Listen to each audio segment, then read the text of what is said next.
Hello, and thank you for joining this episode of Charter Ed Talks. I'm Ryan Eldridge, Charter School Capital Advisor, and I'm honored to be joined today by Jeff Rice, Director and Founder of the A+ Personalized Learning Network Association. And we're going to be talking about building strong community engagement. So, welcome, Jeff. Thank you for joining us. Well, thank you. It's an honor to be here as well. Why don't we just kick it off? I'll ask you a couple questions and we'll just dive right into it. So, can you tell us a little bit about A+ and the A+ network and your theme for this year? Sure. Well, A+ is the first and currently only association whose mission and vision is to advance personalized learning and to support all schools, but particularly charter schools whose mission and vision is to personalize learning. And when we talk about personalized learning, because that tends to be a phrase that can be used to represent a wide variety of things, we're talking about a model of education that provides choice and flexibility in how, what, when, where, and with whom each student learns. So it is incumbent upon every school who supports that mission and vision to provide a wide variety of choices, sort of a buffet menu that can be matched to the needs of each and every student. We were founded 17 years ago in 2002, so this is our 17th year in operation, and we have built a strong reputation as the pioneers in education for personalizing learning in the 21st century. Our theme for this year is strengthen that which we can control.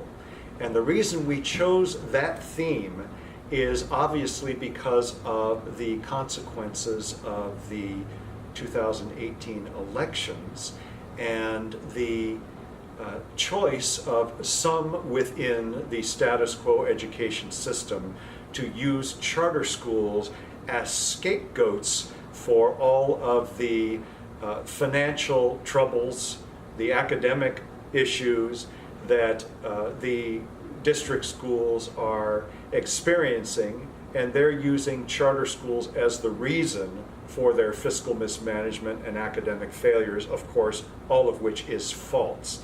But what we can control is to strengthen our schools in four particular areas, which we call the 4 pillars of sustainability. And if you'd like me to... That was my next question. Yeah, I was just going to ask you, could you go into the 4 pillars of sustainability? That's great, please do. Okay. So the 4 pillars of sustainability, which are the 4 primary areas in which we have direct control over, are as follows. Number 1 is accountability and transparency. Obviously, with the recent signing into law of SB 126 by Governor Newsom, requiring charter schools now formally, even though most charter schools were already complying with these requirements, but formally, legally, to comply with the Brown Act requirements, the Public Records Act requirements, the Political Reform Act requirements, and sections of Government Code 1090. It has intensified the requirements for charter schools to be very transparent in those areas. So with regard to governance, charter schools now really have to step it up to make sure that they are following all the requirements now that are being required of them. In addition to, of course, what they've been required to do all along, and that is make sure that they follow their charter school petition in their administration, that they meet their LCAP goals, and do their reporting mechanisms as they are required to do, to make sure that their finances are in order and that they are fiscally responsible and prudent, that they have the required reserves set aside, as well as legal compliance, to make sure that they are very familiar with charter school law, very familiar with all of the areas in which they are required and being scrutinized to follow. And as we know, the scrutiny has intensified in the last couple of years, and as a result of the 2018 elections, has intensified even more. That is the first pillar, accountability and transparency. The second pillar has to do with student data, growth, and academic achievement. Of course, student data is an area in which we can significantly improve, particularly around student intake data. In my nearly 20 years of experience, I hear countless stories about how students who have been struggling in district-operated public schools are coming to charter schools, and their first or second year state testing results, of course, are far below proficient. The reason being because they are inheriting the failures of those district schools with those particular students who, upon enrollment with the charter school, are several grade levels behind, are credit deficient, are having all kinds of challenges that are not the fault of the charter school at all. But the charter schools can do a much better job of documenting that information and translating it into a reportable document that shows that they didn't start on an even ground when they enrolled that student. They were, well, to use the starting gate analogy, they weren't at the starting gate. They were hundreds of furlongs behind the starting gate and had to play several years of catch-up in order to bring those students to proficiency in all of the core subject areas. But yet the CAST results don't show that. CAST results do not reflect that, at least until year 3 or year 4.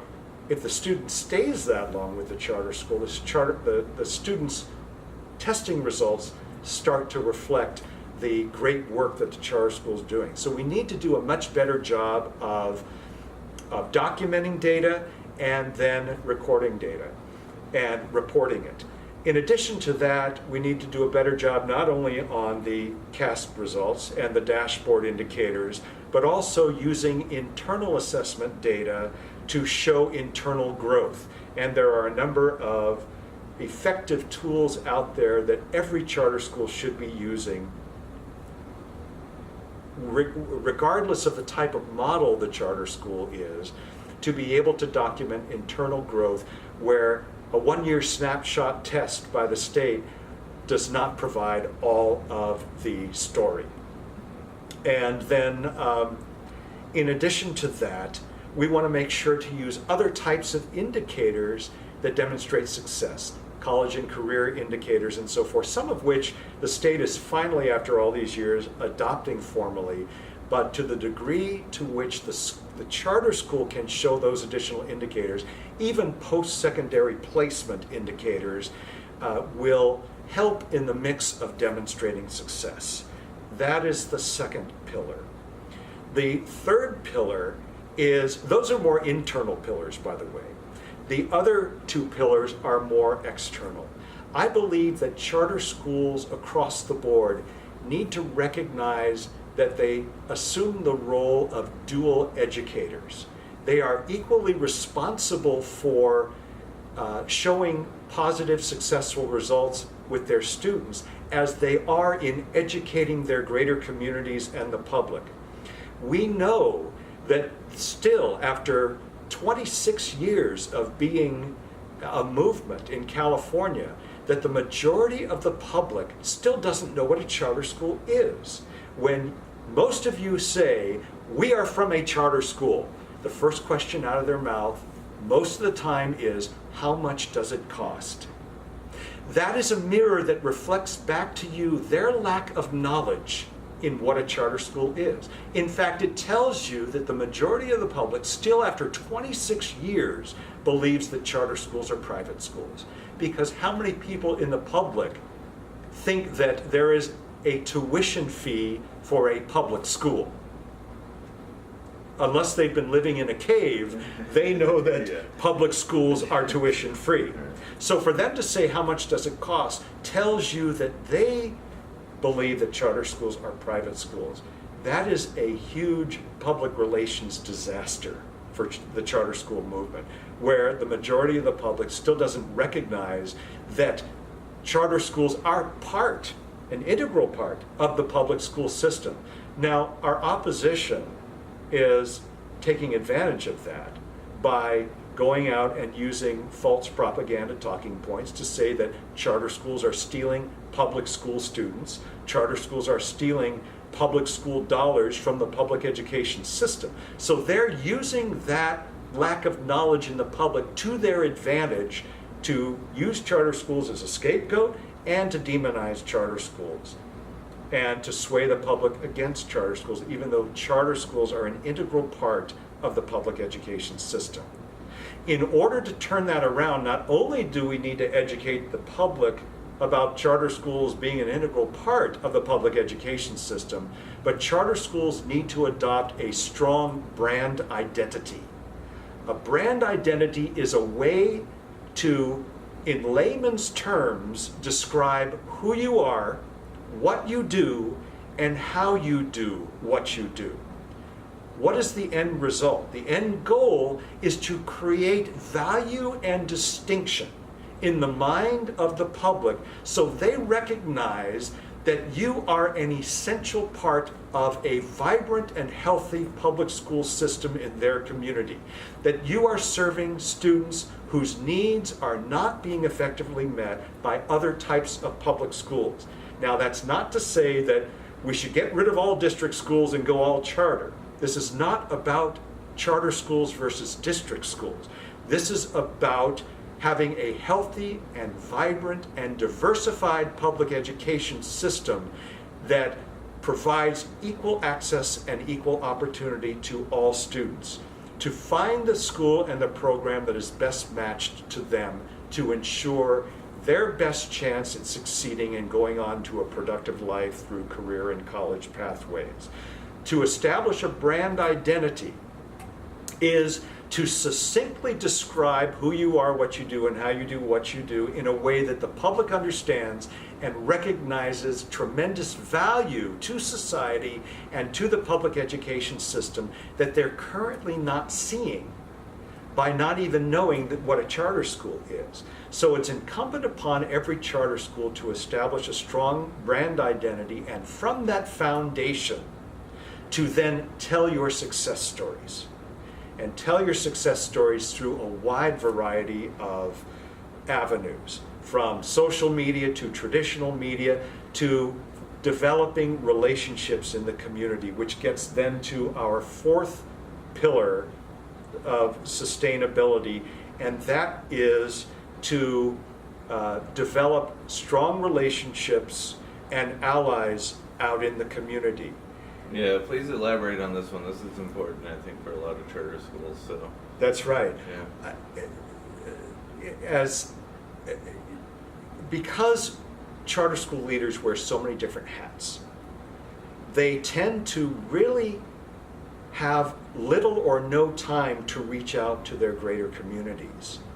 And yet that is equally as critical as serving the needs of their students, especially in today's very contentious climate where we're really facing some of the most anti-charter legislation and anti-charter perspectives and sentiment and downright attacks that we have experienced in 26 years of existence. So the heat has been intensified. It is incumbent upon charter school leaders to reach out, not operate in isolation, not operate as separate islands, but to reach out and develop strong relationships with community leaders and community organizations that make a difference. And in so doing, to build allies so that when we are challenged by the status quo system that believes in a monopoly ahead of the best interests of students and ahead of parent and student school choice, which should be the foundation that everybody agrees on, but yet that is not what we're currently facing. But so that we have those local allies to influence decision makers and elected officials who are responsible for making policy at the state level, to remind them that the most important focus is what is in the best interest of students, and how can we together create a vibrant and healthy education system that offers diverse choice and opportunity for all students to ensure that all students succeed. That should be the goal for everybody, but yet it's not. So developing those community relationships by reaching out to individuals, engaging with them, educating them, inviting them to be a part of your school community, of your greater concentric circles of influence, makes all the difference in the world. And that needs to be integrated into the culture of every school, as vitally as important as is integrated into the school the goal of academic excellence. Yeah, can you provide some specific tips on how they can actually engage the community and create those allies? Is it inviting, authorizers out to board meetings? Is it holding community events? How do you suggest they do some of those things? Well, I think first and foremost, it's to invite them to be part of your informational distribution network. Get them on your email distribution list. Develop an email